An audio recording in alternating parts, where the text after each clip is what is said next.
Muito bem, pessoal, sejam todos muito bem-vindos aqui ao canal TV Diário na Web. Hoje é sábado, hoje dia 9 de maio, né? Então, pessoal, nós estamos de volta aqui pelo canal, trazendo para vocês mais informações. Eu quero convidar você que é de direita, você que é apoiador do ex-presidente Jair Bolsonaro e também do futuro presidente do Brasil, Flávio Bolsonaro. É com você mesmo que eu quero falar.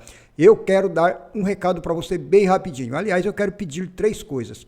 Primeiro, quero pedir para você deixar o like no canal, deixar a sua opinião aqui nos comentários do vídeo e também eu quero pedir para você que é de direita e ainda não se inscreveu aqui no canal, a gentileza de você se inscrever aqui no nosso canal, ativar o sininho de notificações, escolher a opção todas para você receber gratuitamente todos os nossos conteúdos, tá bom? Agora sim, vamos para a notícia.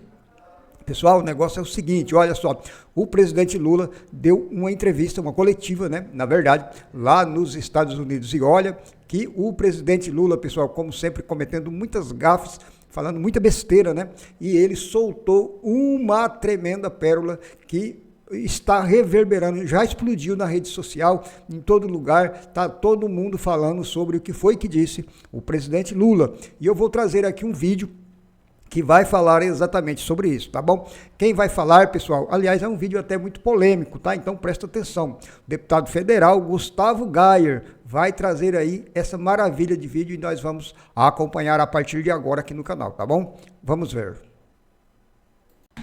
Meus amigos e amigas e amigues da imprensa brasileira, parem de passar vergonha, parem de tentar empurrar a goela abaixo do povo brasileiro de que a reunião do Lula com o Trump foi uma reunião exitosa. Para com isso. Primeiro lugar, não houve nem coletiva de imprensa. Lula entrou pela porta dos fundos. Era para ter imprensa no Salão Oval. Lula implorou para não ter. E aí o Lula saiu correndo para dar uma coletiva de imprensa em um ambiente controlado lá na Embaixada Brasileira. Então para de falar que a reunião dos dois foi uma reunião exitosa, que foi um sucesso. Foi uma vergonha. E a prova de que foi uma vergonha é como o Lula estava desconcertado, desnorteado quando ele foi dar a coletiva de imprensa dele. Muito bom, primeiro eu quero agradecer ao Sidônio. Sidônio, você deixou o Lula falar sem teleprompter, sem texto escrito. Isso para nós é ótimo. É nesse momento que o Lula realmente mostra o que ele tem no coração e quais são suas verdadeiras intenções. E na coletiva de imprensa ele fala muita besteira, como sempre, mas teve 2 trechos que merecem ser destacados. Em um dos trechos ele fala que tráfico de droga é uma forma de ganhar dinheiro, tem que deixar o povo pobre fazer o seu tráfico de droga. Traduzindo, foi isso, você duvida, eu vou te mostrar. Vamos lá. Aqui o Lula basicamente defendendo o narcotráfico e a produção de drogas. É que nós resolvemos discutir aqueles assuntos que pareciam tabus. Ou seja, a questão do crime organizado. Eu disse ao presidente, muitas vezes, os Estados Unidos falavam em combater o crime organizado, a questão das drogas, tentando ter base militar dentro dos outros países, quando na verdade, para você fazer com que os países deixem de plantar ou fabricar aquilo que a gente chama de droga, é preciso que a gente crie alternativa econômica para esses países. Os países que produzem droga na América Latina são dominados e governados pela esquerda há décadas. Por que isso não foi resolvido? Por que que o Maduro está preso agora como narcotraficante? Seu amigo, o Maduro, está preso porque ele é chefe, ou era, né, que agora está preso, de um esquema de narcotráfico internacional. Por quê? Não é a esquerda que vai gerar emprego e riqueza para as pessoas? Agora você está querendo falar que a pessoa vai mexer com produção de droga porque não tem opção. Se tem a terra e tem a capacidade de produzir, por que não produz arroz? Por que não produz feijão? Como que você vai fazer um país deixar de produzir coca se você não oferece uma alternativa de algum produto para que alguém possa plantar e ganhar dinheiro? Olha a desculpa esfarrapada do cara. Ele tá parecendo aquela mulher do PSOL que disse que o trabalhador do narcotráfico é um trabalhador que merece também trabalhar 5x2. E nós temos que incentivar o plantio de outras coisas e sermos os compradores para que as pessoas possam sobreviver. Por que você nunca fez isso, Lula?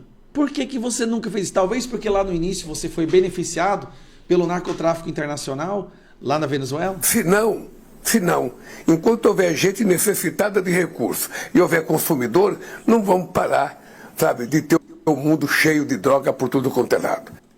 Mas no Brasil tem muita gente necessitada, tem muita gente pobre, e eu não vejo essas pessoas indo pro mato ali plantar qualquer tipo de droga. Ah, Lula, pelo amor de Deus, cara, admite logo que você ama o narcotráfico, Você defende eles. Propondo é o seguinte... Mas vamos para a próxima. Agora o Lula vai resolver o problema, tá, do crime organizado. Sabe como? Avisando pro povo que ele vai resolver para dar tempo deles fugir. É muito sério. É muito sério. A partir da semana que vem vamos lançar um plano de combate ao crime organizado que é para valer. Quem escapou até a semana que vem, tudo bem, mas quem não escapou não vai escapar mais. Presta atenção, meus amigos do narcotráfico. Ó, escapem aí, porque depois da semana que vem, para não levar no lombo do Trump, eu vou ter que ir atrás de vocês. Estou avisando, tá bom? Encerrem a loja aí e parem com tudo, porque senão o Trump vai vir para cima. De novo. Quem escapou até a semana que vem, tudo bem, mas quem não escapou não vai escapar mais. Quem escapou, tudo bem. A gente não vai atrás não, beleza? E vamos fazer algumas frentes. Vocês já ouviram aqui as quatro frentes de trabalho. Uma delas é a questão financeira. Nós precisamos destruir, sabe, o potencial financeiro do crime organizado e das facções. Mas o Alexandre de Moraes proibiu fazer relatórios da COAF de movimentações atípicas. Como é que nós vamos descobrir quem que tá sendo financiado pelo narcotráfico no Brasil? Seu colega no STF proibiu. Agora o COAF não pode produzir relatórios mais, nem oferecer para CPIs ou CPMIs. Como é que funciona isso, meu amigo Lula? Lula, por que quando houve uma ação lá no Morro da Penha o senhor foi contra? A verdade é, eu podia até ter separado, mas você vai se lembrar. Quando esse cidadão saiu o resultado das urnas e ele venceu, os narcotraficantes fizeram festa no Brasil, deram tiro para cima. Deram tiro para cima, festejando. Os presídios do Brasil entraram na convulsão de euforia quando o resultado dava que esse cara aqui ia ser o presidente deles. PT é o partido dos traficantes. Eles estão me processando por isso? Então, peraí, deixa eu falar de novo. O PT é o partido dos traficantes. Sabe por que eu digo isso? Vamos lá, vim processo.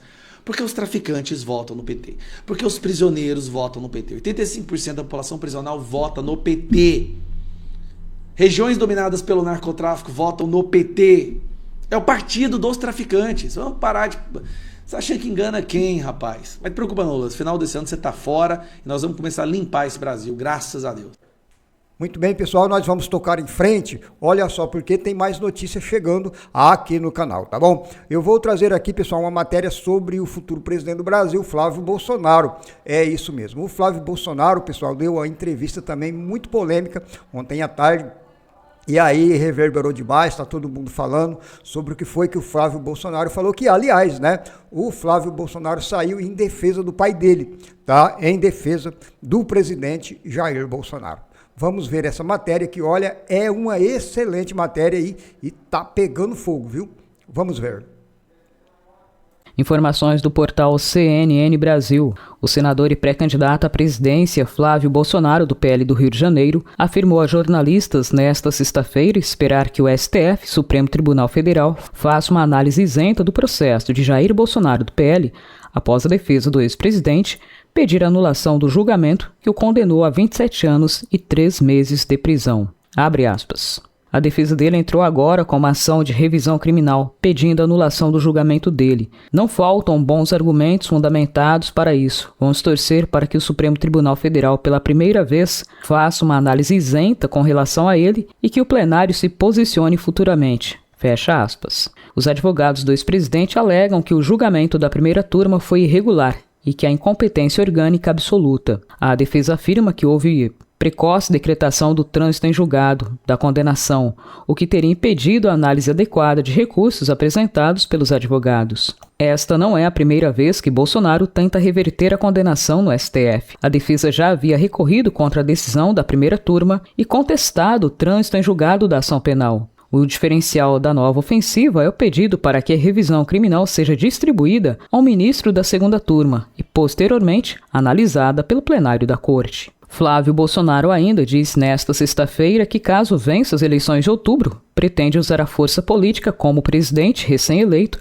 para aprovar uma anistia ampla no Congresso Nacional e garantir que o ex-presidente Jair Bolsonaro esteja presente em sua posse no dia 6 de janeiro. Abre aspas. Nesse meio tempo, entre eleições e nossa posse em janeiro do ano que vem, além de um grande pacote de ajustes fiscais, eu pretendo sim usar essa força que um presidente recém-eleito tem junto ao Congresso Nacional para, dentre outras coisas, aprovar uma anistia ampla, geral e irrestrita para que o presidente Bolsonaro possa, no dia 6 de janeiro do ano que vem, subir a rampa do Planalto junto comigo. Fecha aspas, afirmou a CNN. Flávio ainda confirmou que o pai poderá ocupar cargo em um eventual governo do seu, abre aspas. Jair Bolsonaro vai ser sempre meu norte e a minha bússola é a minha referência, a pessoa com quem eu me consulto. Se ele quiser exercer algum cargo no meu governo, é óbvio que ele vai exercer, fecha aspas. O senador, no entanto, disse que não tem proposto formalmente nenhuma função ao pai, abre aspas.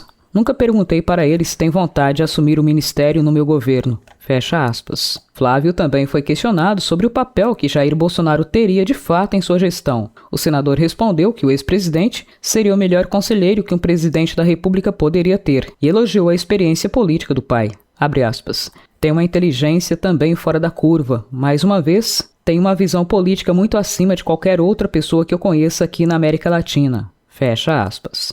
Ainda na mesma entrevista, Flávio Bolsonaro afirmou que o ministro Alexandre de Moraes supostamente estaria articulando para tornar o ex-deputado Eduardo Bolsonaro inelegível. Segundo Flávio, o Supremo precisa, abre aspas, voltar a respeitar a Constituição, fecha aspas.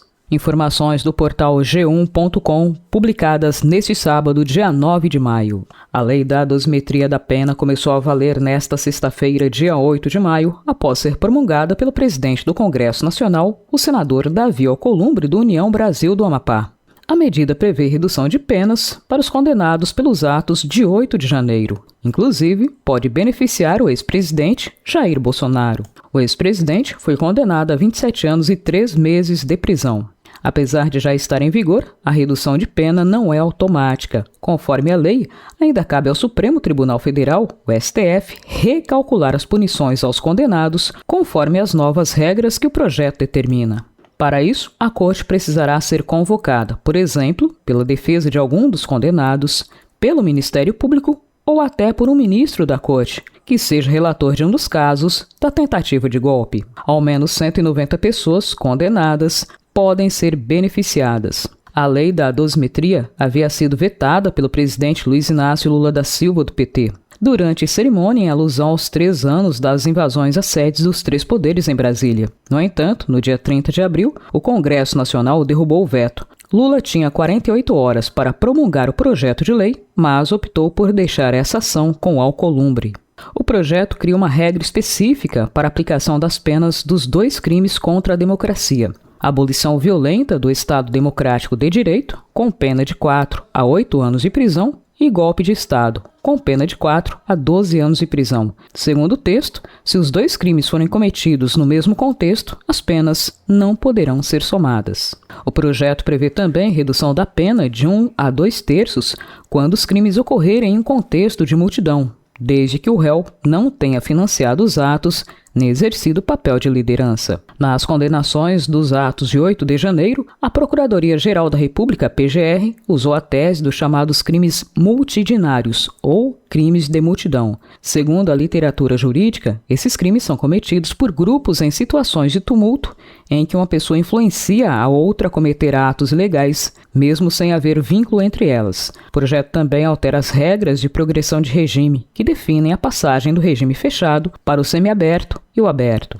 No mesmo contexto, os advogados do ex-presidente Jair Bolsonaro, do PL, protocolaram no Supremo Tribunal Federal também nesta sexta-feira um pedido de revisão criminal. O objetivo é invalidar a sentença de 27 anos e 3 meses de prisão, sob o argumento de que houve cerceamento de defesa e que o processo deveria ter sido julgado pelo plenário da Corte e não pela primeira turma. A petição, enviada ao ministro Edson Fachin, cita a recente promulgação da lei da dosimetria pelo Congresso Nacional. A defesa também contesta a validade da delação premiada de Mauro Cid, afirmando que o ex-ajudante de ordens sofreu pressões externas. Os advogados Marcelo Luiz Ávila de Bessa e Thiago Lobo Fleury pedem que o processo seja anulado, reconhecendo-se a competência originária do plenário para julgar a ação penal e, em virtude de manifesto cerceamento de defesa, que a colaboração premiada de Mauro Cid seja anulada, reconhecendo também a nulidade de todas as provas dela decorrentes, que Bolsonaro seja absolvido de todos os crimes imputados, nos termos do artigo 626 do Código de Processo Penal. Caso o pedido principal de anulação não seja aceito, a defesa solicita que o STF afaste as condenações por crimes de golpe de Estado, organização criminosa armada e tentativa de abolição do Estado Democrático de Direito. Os advogados declaram ainda que o trânsito em julgado foi decretado de forma prematura. Muito bem, pessoal, você viu a matéria como eu disse para você, né? Então, trouxemos aqui a informação, agora os comentários eu vou deixar por conta de vocês, tá bom? Então, entre que a casa é sua.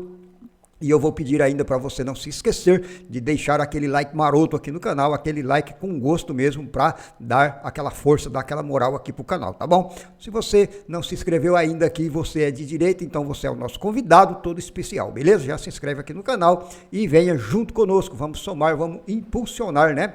Vamos impulsionar mesmo essa direita no Brasil, para que possamos ter uma direita muito mais ativa, pujante, e vamos fortalecer as mídias de direita aí nas redes sociais, enfim, vamos fazer aí um grande movimento de direita nesse Brasilzão, e nós vamos em frente, vamos mudar muita coisa no Brasil, se unidos, né? A gente somar as forças aí, um ajudando o outro, e a gente vai longe, tá bom?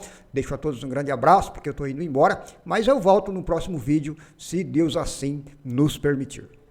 Tchau.